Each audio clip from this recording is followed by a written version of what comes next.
पिछली कड़ी में हमने चर्चा की थी कि शरीर से कुरूप किंतु भाग्यवान बलबन ने अपनी बुद्धि, परिश्रम एवं लगन के बल पर भारत में लड़खड़ाती हुई दिल्ली सल्तनत को मजबूत आधार प्रदान कर दिया।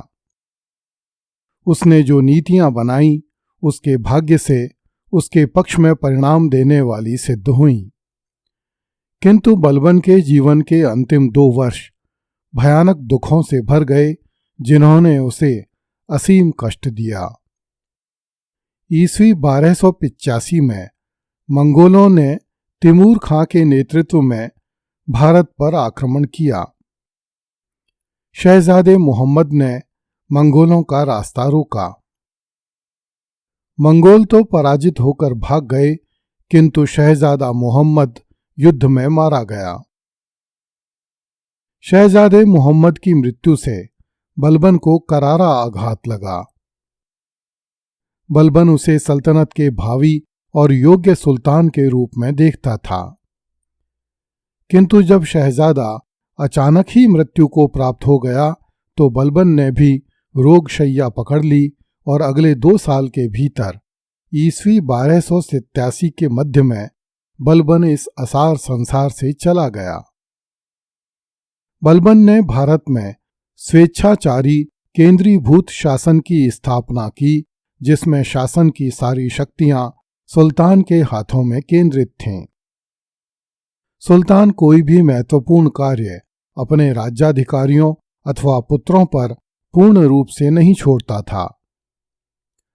इससे शासन के समस्त कार्यों में सुल्तान का परामर्श एवं आज्ञा प्राप्त करना आवश्यक हो गया।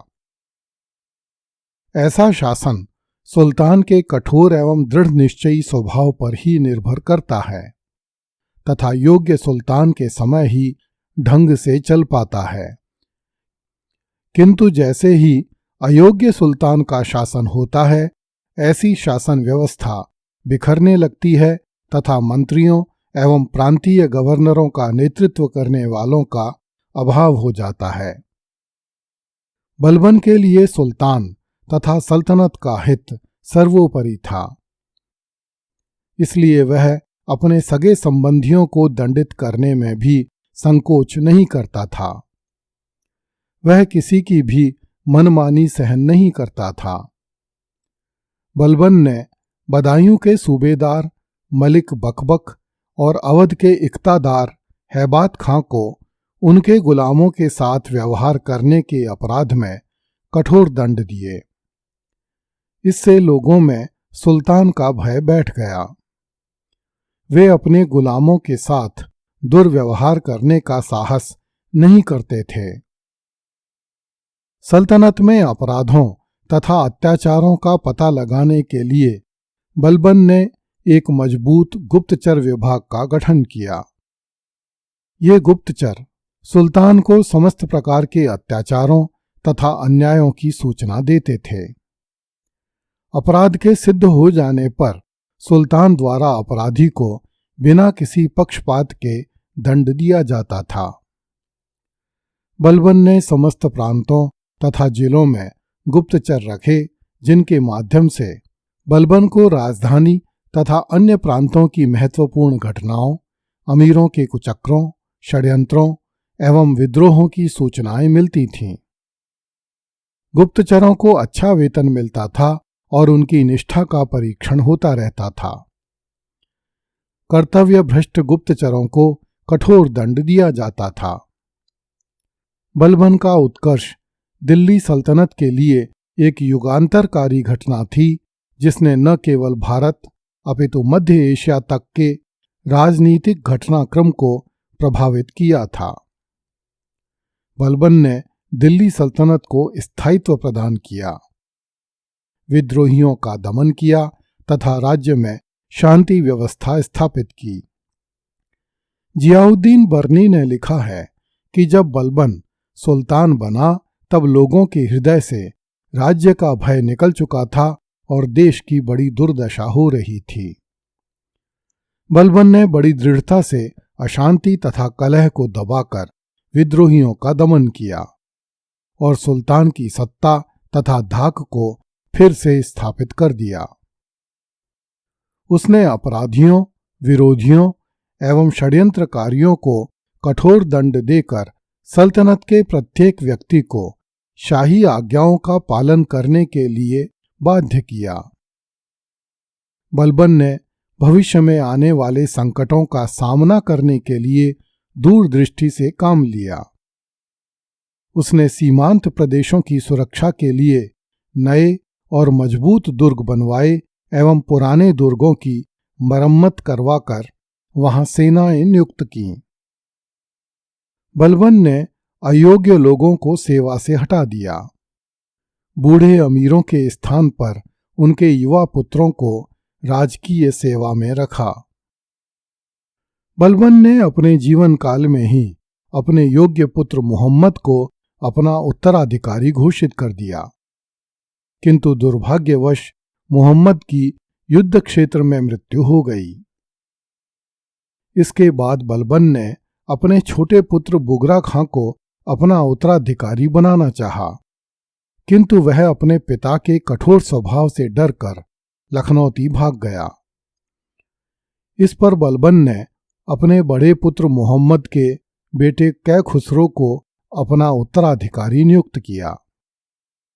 बलबन के चरित्र एवं कार्यों का मूल्यांकन करते हुए डॉक्टर ईश्वरी प्रसाद ने लिखा है, बलबन का 40 वर्षों का क्रियाशील जीवन मध्यकालीन भारत के इतिहास में अनूठा है। उसने राजपद के गौरव को बढ़ाया तथा लौह एवं रक्त की नीति का अनुसरण करके शांति और सुव्यवस्था स्थापित की। बलबन ने अपनी वीरता तथा दूरदर्शिता से मुस्लिम राज्य को विपत्ति काल में नष्ट होने से बचाया। मध्ययुगीन भारतीय इतिहास में वह सदैव एक महान व्यक्तित्व रहेगा। प्रोफेसर हबीबुल्ला का मत है, बलबन ने बड़ी सीमा तक खिलजी राज्य व्यवस्था की पृष्ठभूमि का निर्माण किया। अवध बिहारी पांडेय के अनुसार यदि हम बलबन के कार्य को एक शब्द में व्यक्त करना चाहें तो वह है सुदृढ़ीकरण। यही उसकी नीति का मूल मंत्र था। Doctor AL. श्रीवास्तव ने लिखा है, बलबन ने तुर्की सल्तनत की रक्षा का सुचारू प्रबंध किया और उसे नया जीवन प्रदान किया। यही उसका सबसे महान कार्य था। उसने सुल्तान की प्रतिष्ठा का पुनरुत्थान किया। यह उसकी दूसरी सफलता थी। राज्य में सर्वत्र पूर्ण शांति और व्यवस्था की स्थापना करना उसका महत्वपूर्ण कार्य था। उस युग में तुर्की सल्तनत को जिन कठिनाइयों और संकटों का सामना करना पड़ा, उनको देखते हुए यह मानना पड़ेगा कि बलबन की सफलताएं साधारण कोटि की नहीं थीं। वस्तुतः इतिहासकारों ने बलबन का मूल्यांकन मुस्लिम प्रजा एवं मुस्लिम शासन की दृष्टि से किया है। यदि भारत की हिंदू जनसंख्या की दृष्टि से बलबन का मूल्यांकन किया जाए, जो कि उस काल में 95% थी, तो बलबन का शासन क्रूरताओं, मक्कारियों, हिंसक युद्धों और रक्तपात से परिपूर्ण था। उसके काल में हिंदुओं को बुरी तरह से लूटा गया, मेवों को कुचला गया, गंगा यमुना के दोआब में हिंदू परिवारों को बुरी तरह से सताया गया तथा अवध में हिंदुओं की बड़ी संख्या में हत्याएं करवाई गईं। जब हम बलबन के शासन का मूल्यांकन करते हैं तो हमें ये बातें भी निसंकोच, निर्भय तथा पक्षपात रहित होकर लिखनी चाहिए, किंतु दुर्भाग्य से साम्यवादी चिंतन से ग्रस्त भारतीय इतिहासकार ऐसा नहीं कर सके। अगली कड़ी में देखिए, सुल्तान कैकुबाद ने पिता को अपने पैरों में गिराकर सलाम करवाया। कृपया इस चैनल को लाइक, सब्सक्राइब एवं शेयर करें। धन्यवाद।